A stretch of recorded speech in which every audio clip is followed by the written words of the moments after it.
why do you do this? And the answer is because America is in trouble.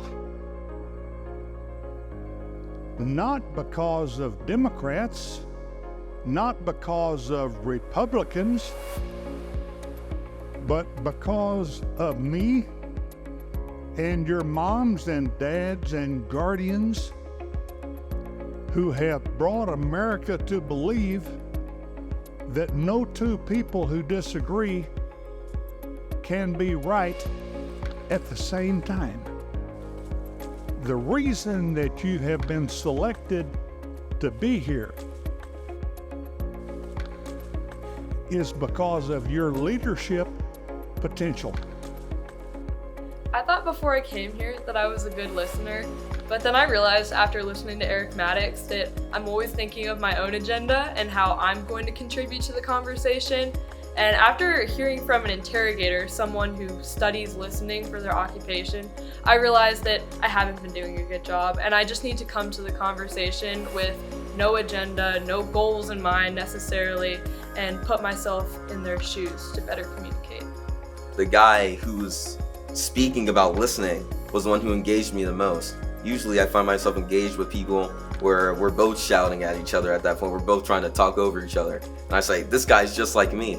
But now I find this guy who's saying, you gotta listen for those breadcrumbs, you gotta pick them up, and you gotta learn about people.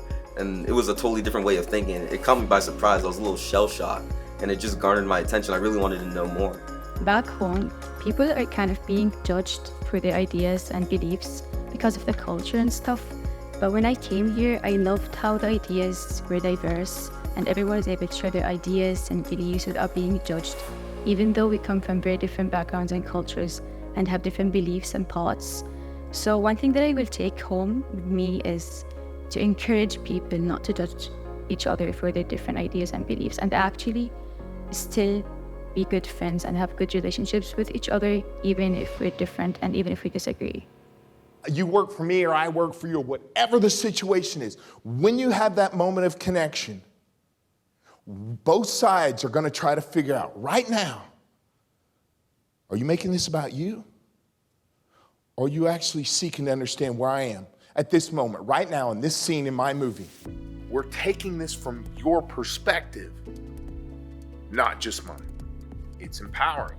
I don't know what's more important for a leader than to empower others.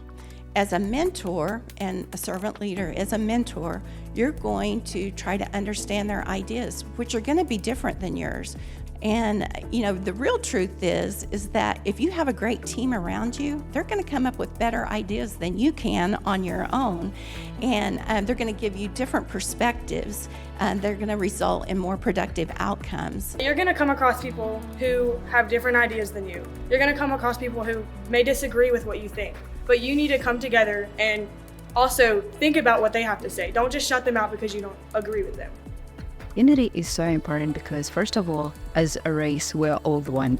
We're not divided. However much we create races, tribes, or whatever aspects of humanity that divide us, we are all still human, right? And we all have the same vision, which is to prosper, which is to get ahead. And unity is what helps us get ahead. Carl Hayes talked to us last night, and he talked to us about being a fearless leader, which I think is super important, and really just taking initiative and not being afraid and being the first person to do something, and not waiting until the last second. So if you are always focused on uniting people, it's not only going to force you to seek diverse viewpoints, it's not only going to force you to keep an open mind, it's not only going to force you to always look for the best in people, it's just going to make you a better leader in general, because your character is the foundation for leadership. It's easy to be a person of character when everything is going your way. But when nothing is going your way, that's when it becomes difficult. And it's interesting that when nothing is going your way is when your character is actually revealed. Learn from your experiences. Build upon that. I didn't get to where I am today because I made a whole bunch of successes. I made a whole bunch of failures, and I learned what works and what doesn't, and I apply that knowledge to everyday life.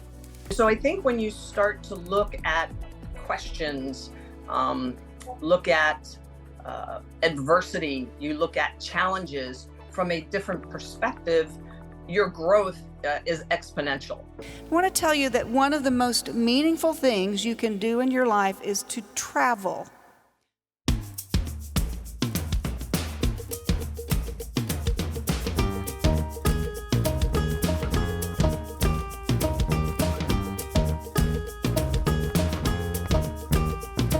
My favorite place was definitely the Oklahoma State Capitol because that was like the most big, fancy place I've ever been, and it felt like I was in a movie.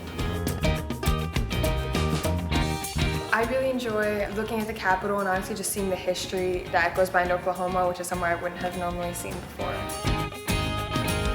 When I was there, I felt like I was a very important person to be there. So seeing the leaders that have been in here before me, as well as kind of listening to the speakers in the chamber, I know was extra impactful as compared to a lecture hall. I'm definitely going to take back a lot of confidence because while I was here, I learned to get out of my comfort zone, and that even though it is a risk, it really helps you in the long run because at the end of the day, there really aren't any negatives that come out. It's only positives or new knowledge. So seeing like diversity and people of color on the walls definitely just gives me, I guess, a perspective that we normally don't get at school and sometimes in our own history books in our hometown. So it's really great.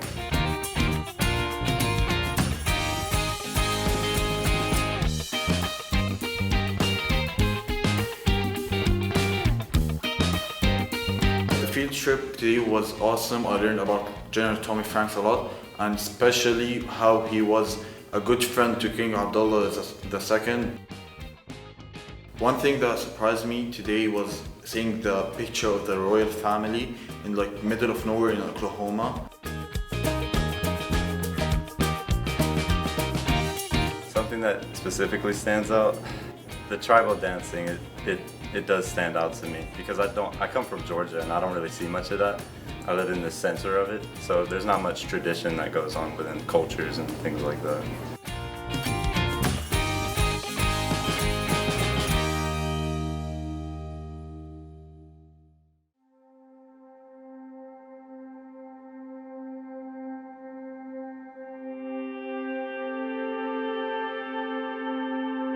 The Oklahoma City National Memorial is what I think is really interesting. I only saw it for the first time last year and I'm interested and I'm excited to see it again. Believe it or not, I never heard about what happened on April 19th. I now respect Oklahomans on a whole nother level that I never have before. They've gone through a lot and they go by the Oklahoma standard. Whenever there's a tragedy or there's something wrong in the community, they all come together and they have a common vision.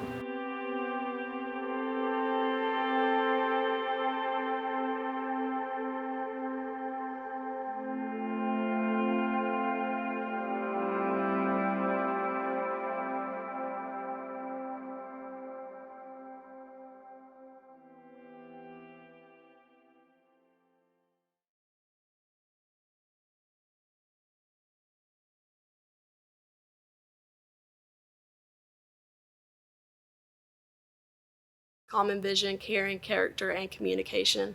And those 4 principles were put into my high school career as I obtained 2 leadership positions my senior year. I was FFA president and I was team captain for my basketball team. I was actually a special case, so I was here in 2020, but I did it online because of COVID. So something I learned from doing the pandemic version of Tommy Franks is perseverance, definitely, and there's going to be bumps in the road, of course, but still making sure that you appreciate the experiences no matter how they come, because now I'm here being a counselor, so I got my experience anyways. I definitely think that common vision, being able to see how other people think and view things, is very important, especially in the political climate that we have today.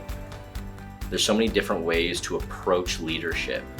So General Frank's way of the 4 C's is a way I've never heard of before. Communication's a big thing because people will often be tired and say the minimum of what needs to be said, and then that's the end of the conversation. So a lot gets left out, things are omitted, and that's where problems occur. So I was able to get people to say all that needs to be said, leave out no small details, because the small details are the important ones. You leave out the small things, the big things get messed up.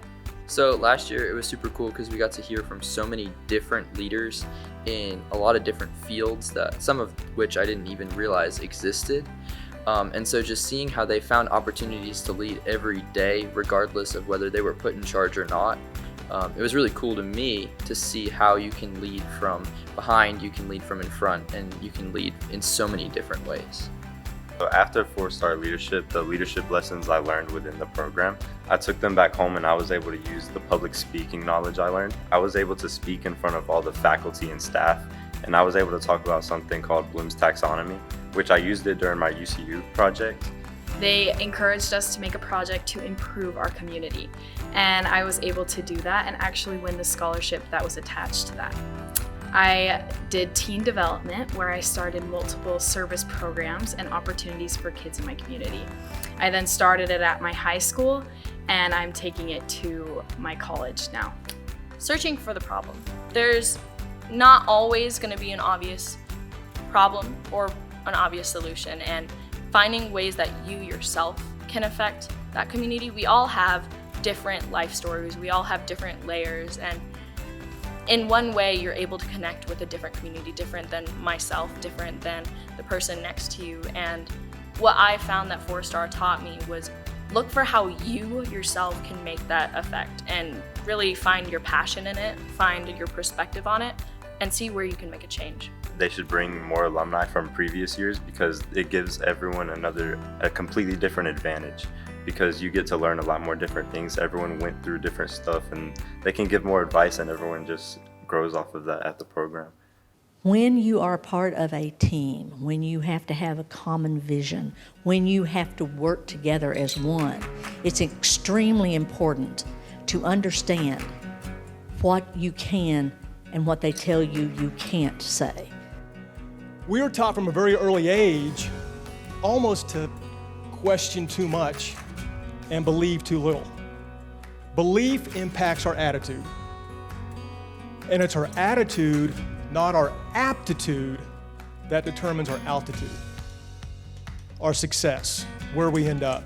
Challenger mindset. It's about taking on the opportunity. It's about not letting limitations define you. It's about not letting the winds in your face slow you down. It's about embracing it. It's about looking for opportunity. It's about seeking out more efficiency. It's about making 1 + 1 = 3. I'd say unity is so important because one of the things we're learning here is about common vision and how to unite people as a good leader towards a common goal.